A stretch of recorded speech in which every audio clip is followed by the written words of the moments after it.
अस्सलाम वालेकुम dear students, my name is Mohammad Daud. पिछली वीडियोस में हमने डिस्कस किया हुआ था इनर्ट पेयर इफेक्ट को और साथ में हमने डिस्कस की हुई थी जो क्लोराइड्स है ग्रुप नंबर 4 एलिमेंट्स के, उसको डिस्कस किया था। उसके रिएक्शन विद वाटर को डिस्कस किया हुआ था। स्टेबिलिटी ऑफ क्लोराइड्स जो है उसको हमने डिस्कस किया हुआ था। आज की वीडियो में इन्हीं टॉपिक से रिलेटेड जो है कुछ एमसीक्यूज वो हम आपके साथ शेयर करेंगे। So let's start. पहला जो हमारा एमसीक्यू है, inert pair effect is dominant in which of the following?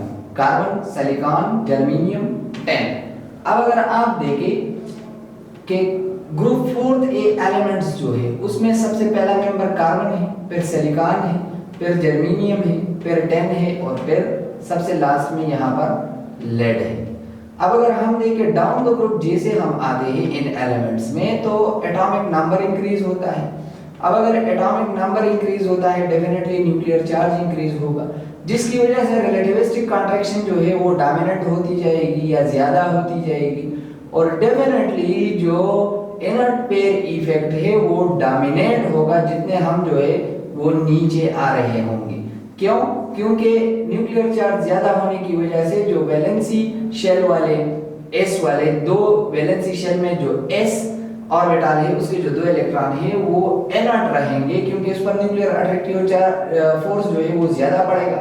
तो हम अगर देखें इन ऑप्शंस में कार्बन, सिलिकॉन, जर्मेनियम और टेन में सबसे नीचे जो है वो 10 आ रहा है। मतलब ये कि इसमें जो 10 होगा इन चारों में से उसमें इनर्ट पेयर इफेक्ट वो ज्यादा होगा। अगर लेड का ऑप्शन दिया गया हो तो लेड जो है वो पेयर सबसे ज्यादा उसमें डोमिनेट करेगा। Okay, next MCQ, which one of the following will be covalent? Sn+2, Sn+4, Pb+4, both B and C। अब देखिए Sn+2 को अगर आप देखें और Sn+4 तो दोनों में फर्क ये है कि एक में जो Sn है उसने 2 बॉन्ड बनाए होंगे और दूसरे में इसमें 4 बॉन्ड बनाए होंगे। सिमिलरली Pb+4 का मतलब है कि इसने 4 बॉन्ड, लेट्स सपोज मैं कंसीडर करूं PbCl4 को या SnCl4 को या SnCl2 को। तो पूछते ये है कि कोवेलेंट इसमें से कौन सा होगा। अब देखिए कोवेलेंट होने के लिए जरूरी ये है कि हमें पता हो फजन्स रूल का, जिस तरह हमने पिछली वीडियो में आपको वो डिटेल से ये चीज बताई हुई थी कि Fajans rule suggest that small highly charge जो कैटायंस होते हैं they tends to form covalent bond. अब जहां पर स्मॉल साइज होगा और चार्ज ज्यादा होगा, चार्ज डेंसिटी अगर समराइज हम इसको करें कि अगर चार्ज डेंसिटी ज्यादा है तो कोवेलेंट है, कम है तो आयनिक है। तो यहाँ पर अगर आप देखें Sn+4 और Pb+4 दोनों जो है इस पर चार्ज डेंसिटी ज्यादा है, जिसकी वजह से इन दोनों के जो कंपाउंड्स बनेंगे वो कोवेलेंट बनेंगे। तो हमारा option number D both B and C वो करेक्ट हो जाएगा। नेक्स्ट है the reluctance of valence shell s electrons to remain unreactive is called a relativistic contraction, inert pair effect, shielding effect या none of these। अब तीन चीजें हमें यहाँ पर ऑप्शन दी गई है, एक है inert pair effect, एक है relativistic contraction और एक जो है वो shielding effect है। अब यहाँ पर आप देखें shielding effect तो आप जानते हैं कि आउटर मोस्ट इलेक्ट्रॉन्स जो होते हैं या अपर शेल वाले जो इलेक्ट्रॉन होते हैं, इनर शेल में जो इलेक्ट्रॉन्स है वो इसको न्यूक्लियर अट्रैक्टिव फोर्स से वो शील्ड करते हैं। एक इफेक्ट होता है जिसको हम शील्डिंग इफेक्ट कहते हैं। रिलेटिविस्टिक कॉन्ट्रैक्शन जो है जो मैंने आपको फिनोमेना वो एक्सप्लेन की हुई थी कि हायर जो एलिमेंट्स है मतलब जिनका एटॉमिक नंबर ज्यादा है उसमें न्यूक्लियर चार्ज ज्यादा होने की वजह से 1s वाला जो ऑर्बिटल होता है वो रिलेटिवली वो ज्यादा कॉन्ट्रैक्ट होता है as compare to the elements which have lower atomic mass atomic number sorry.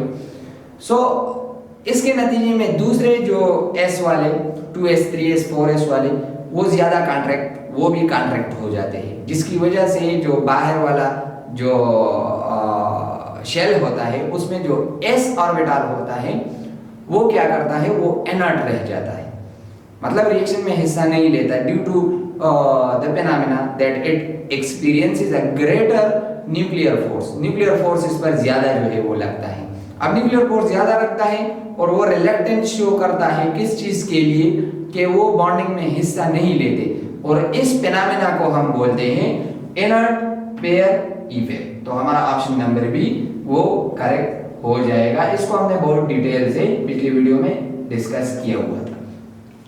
Okay, next जो हमारा एमसीक्यू है कि the structure of carbon tetrachloride is dash having dash hybridization, trigonal sp2, tetrahedral sp3, linear sp, angular sp3।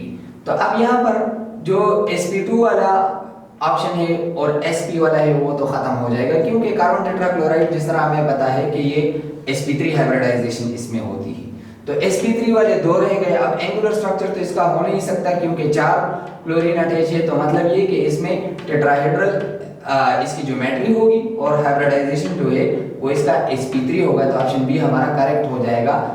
Lecture में हमने इसको detail से discuss भी किया। नेक्स्ट एमसीक्यू है कि which one of the following will not react with water, CCl4, SiCl4, GeCl4 और SnCl4। अब यहाँ पर अगर आप देखें कार्बन, सिलिकॉन, जर्मेनियम, टैन और लेड, अब ये चारों के क्लोराइड्स हमें जो है वो दिए गए हैं CCl4, SiCl4, GeCl4, SnCl4। अब डाउन द ग्रुप हम आते हैं, साइज वो इंक्रीज होता है, मतलब सबसे छोटा साइज इसमें कार्बन का होगा। अब अगर कार्बन का साइज छोटा है तो कार्बन टेट्राक्लोराइड में क्या होगा कि कार्बन टेट्राक्लोराइड में जो क्लोराइड आयंस है या क्लोरीन जो एटम्स है कार्बन के साथ जो अटैच है, तो उसका क्लोरीन का साइज चूंकि कार्बन के मुकाबले में वो बड़ा है।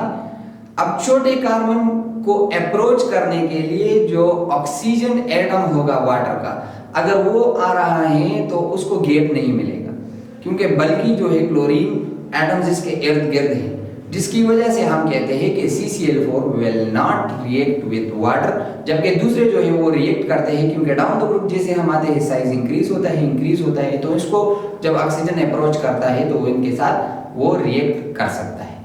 ओके, नेक्स्ट तो हमारा ऑप्शन नंबर ए वो यहाँ पर करेक्ट हो जाएगा। नेक्स्ट है कि which one of the following will have least tendency to form dichloride, silicon, germanium, tin, lead. फिर वही बात रिपीट हो रही है कि जैसे जैसे हम डाउन द ग्रुप आते हैं तो Pb का जो MCl2 है उसकी स्टेबिलिटी वो इंक्रीज होगी, MCl4 की वो कम होगी।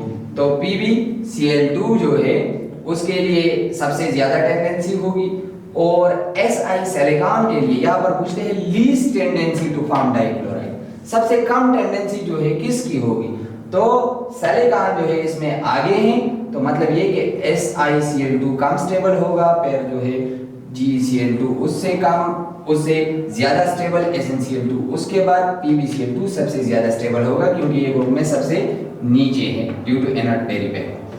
ओके, नेक्स्ट एमसीक्यू है कि stability of +4 oxidation state in group 4 A elements as we move down the group increases, decreases, remain constant, may increase और डिक्रीज। अब +4 स्टेबिलिटी का मतलब ये है कि जिस तरह मैंने आपको बात बताई, लेट्स से CCl4 है, तो MCl4 की स्टेबिलिटी डाउन द ग्रुप वो डिक्रीज होती है जैसे हम नीचे आते हैं।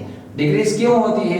क्योंकि जैसे हम नीचे आ रहे हैं वो इनर्ट पेयर इफेक्ट डोमिनेट होता जाता है, जिसकी वजह से जो 2 इलेक्ट्रॉन है वैलेंसी वो S वाले वो इनर्ट रह जाते हैं, जिसकी वजह से हम कहते हैं कि डाउन द ग्रुप हम आते हैं तो MCl2 टाइप स्टेबिलिटी वो इंक्रीज होगी, MCl4 वाली वो डिक्रीज होगी।